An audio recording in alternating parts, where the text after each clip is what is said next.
দর্শক, রাজধানীর এভারকেয়ার হাসপাতালের সামনে আছেন আমাদের বিশেষ প্রতিনিধি মুহিবুল্লাহ মুহিব। সরাসরি যাচ্ছি তার কাছে। মুহিব, বেগম খালেদা জিয়ার অবস্থা এবং চিকিৎসার ব্যাপারে সবশেষ কি তথ্য আছে আপনার কাছে? কখন নাগাদ তাকে লন্ডন নেওয়া হতে পারে বলে জানতে পেরেছেন?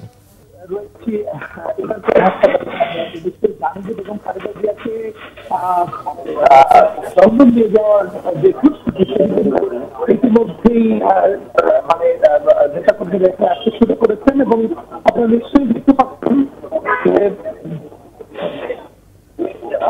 ইতিমধ্যেই এখানে নিরাপত্তা ব্যবস্থা জোরদার করা হয়েছে এবং আপনারা নিশ্চয়ই জানেন যে বিএনপি চেয়ারপারসনের যেই পুত্রবধূ জোবাইদা রহমান, তাকে তিনি ইতিমধ্যেই বাংলাদেশের কাছাকাছি হয়তো এসে পৌঁছেছেন, অর্থাৎ 10:30 থেকে 11টা নাগাদ তিনি বাংলাদেশে এসে পৌঁছবেন। এবং এখন পর্যন্ত কিন্তু তার যে সংকটাপন্ন অবস্থা, সেই অবস্থায় তিনি রয়েছেন এবং দেশি বিদেশি যারা চিকিৎসক রয়েছেন তারাও কিন্তু নিবিড় পর্যবেক্ষণে তারা রেখেছেন। এবং তাকে এখান থেকে আসলে কয়টার দিকে তাকে লন্ডনে নিয়ে যাওয়া হবে সেটি কিন্তু এখন পর্যন্ত নিশ্চিত করে বলা যাচ্ছে না। বিশেষ করে কাতারের আমিরের দেয়া যেই বিশেষ বিমান সেটি বাংলাদেশে আসবে এবং এটি কখন আসবে সেটিও কিন্তু আসলে নিশ্চিত করে বলা যাচ্ছে না। তো আজকে আসলে কখন কয়টায় লন্ডনের উদ্দেশ্যে যাত্রা করবেন বেগম খালেদা জিয়া সেটি কিন্তু আসলে এখন পর্যন্ত নিশ্চিত নয়। আপনি ইতিমধ্যেই জানেন বিএনপির পক্ষ থেকে একটি তালিকা দেওয়া হয়েছে যে বেগম খালেদা জিয়ার সফর সঙ্গী কারা কারা হচ্ছেন। এরকম 15 জনের তালিকা দেওয়া হয়েছে চিকিৎসকের। এই চিকিৎসকের সঙ্গে আরো 3 জন চিকিৎসক যুক্ত হয়েছেন, যারাও আসলে সব মিলিয়ে 18 জন চিকিৎসক তারা লন্ডনে যাবেন তার সঙ্গে। তবে সবকিছু নির্ভর করছে তার স্বাস্থ্যের অবস্থার উপরে। তিনি যদি যেই অবস্থায় আছেন, যদি এই অবস্থার থেকে অবনতি হয় তাহলে কিন্তু তার এই বিদেশ যাওয়ার যেই পরিকল্পনা সেটি কিন্তু আসলে অনেকটাই ভেস্তে যেতে পারে। তবে যদি এখান থেকে যদি স্বাস্থ্যের অবস্থার উন্নতি ঘটে এবং কিছুটা যদি উন্নতি হয় তাহলেই কিন্তু তাকে লন্ডনে পাঠানো যেতে পারে। তবে সবকিছুই কিন্তু তদারকি করছেন বিএনপির ভারপ্রাপ্ত চেয়ারম্যান তারেক রহমান। তিনি যেই সিদ্ধান্ত দিবেন সেই সিদ্ধান্ত অনুসারেই কিন্তু সবকিছুই নির্ধারণ করা হবে। ইতিমধ্যেই বেগম খালেদা জিয়ার যে চিকিৎসার দায়িত্বে রয়েছেন ডাক্তার জাহিদ হোসেন, তিনি কিন্তু জানিয়েছেন যে বেগম খালেদা জিয়ার বিদেশ যাওয়ার বিষয়টি আসলে নির্ভর করছে পুরোপুরি তার স্বাস্থ্যের উপর এবং তিনি এখন পর্যন্ত নিবিড় পর্যবেক্ষণেই রয়েছেন এবং সংকটাপন্ন রয়েছে, ভেন্টিলেশনে রয়েছেন।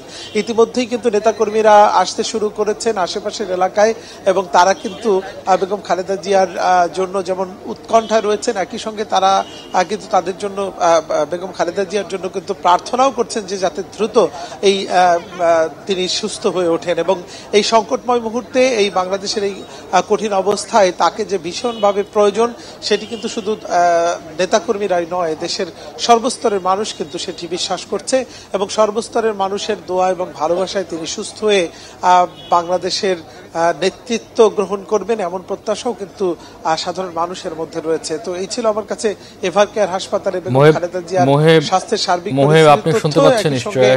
তাকে লন্ডনে নিয়ে যাওয়ার সার্বিক তথ্য। মুহিব, বেগম খালেদা জিয়াকে এভারকেয়ার হসপিটাল থেকে এয়ারপোর্টে নিয়ে যাওয়া হবে কিভাবে, সেই প্রক্রিয়া কি জানা গেছে কিনা? মামুন, আসলে ইতিমধ্যেই আপনি জেনেছেন যে বেগম খালেদা জিয়াকে এখান থেকে যে এয়ারপোর্টে নেওয়ার জন্য একটি পরিবেশ তৈরি করা হয়েছে, অর্থাৎ হেলিকপ্টারে করে তাকে নিয়ে যাওয়ার কথা রয়েছে এবং সেটির জন্য বেশ কয়েকটি মহড়াও আমরা লক্ষ্য করেছি। অর্থাৎ এই এভারকেয়ার হাসপাতালের ঠিক পাশেই একটি স্কুল রয়েছে, সেই স্কুল মাঠে হেলিকপ্টারের ওঠানামা আমরা লক্ষ্য করেছি এবং সেখানেই এই বেগম খালেদা জিয়াকে বহনকারী যেই হেলিকপ্টার সেটি আসার পরে সেই হেলিকপ্টারে করেই তাকে নেওয়া হবে এমনটি আমরা শুনেছি। মামুন, মুহিব, সেই এলাকায় নিশ্চয় জনসমাগম অনেক বেড়েছে। আইন শৃঙ্খলা পরিস্থিতি কেমন দেখছেন? সেই এলাকায় সাধারণ মানুষ কোনো কিছুতে বিঘ্ন ঘটাচ্ছে কিনা? মামুন, আপনি আপনি ঠিকই বলেছেন। আপনি নিশ্চয়ই জানেন যে বেগম খালেদা জিয়াকে ভিভিআইপি মর্যাদা দেওয়ার পর এখানে নিরাপত্তা ব্যবস্থা কিন্তু জোরদার করা হয়েছে। এখানে পুলিশ যেমন রয়েছে, র্যাব রয়েছে, একই সঙ্গে বিজিবি রয়েছে, আইন শৃঙ্খলা বাহিনীর বিশেষ করে সাদা পোশাকের সদস্যরা রয়েছেন, এবং এখানে কিন্তু এসএসএফ এর যে সদস্য তারাও কিন্তু এখানে মোতায়েন রয়েছেন হাসপাতালের ভেতরে এবং বাইরে। তবে নেতাকর্মীদের উপস্থিতি বেলা গড়ানোর সঙ্গে সঙ্গে, অর্থাৎ সকাল থেকে আমরা যখন খুব ভোরে ফজরের দিকে যখন এসেছি তখন থেকে কিন্তু নেতাকর্মীদের উপস্থিতি আমরা লক্ষ্য করেছি, এবং এখনো কিন্তু আশেপাশে বিপুল পরিমাণ নেতাকর্মীদের উপস্থিতি আমরা লক্ষ্য করছি। তবে পুলিশের যেই প্রোটোকল, পুলিশের যে নিরাপত্তা ব্যবস্থা, সেই বেষ্টনী ভেদ করে হাসপাতালের ভিতরে ঢোকার মতো পরিবেশ আসলে দেয়া হচ্ছে না, এবং উৎসুক মানুষ বা নেতাকর্মীদের উপস্থিতি যাতে হাসপাতাল থেকে একটু দূরত্ব বজায় রাখেন সেইটির বিষয়ে যেমন দল থেকে নির্দেশনা রয়েছে, একই সঙ্গে আইন শৃঙ্খলা বাহিনীর পক্ষ থেকেও বলা হচ্ছে যে নেতাকর্মীদের অতিরিক্ত ভিড় যাতে হাসপাতালের ঠিক গেটে বা আশেপাশে না হয়ে একটু দূরত্বে তারা যাতে বজায় রেখে তারা যে দূরত্ব অবস্থান করেন।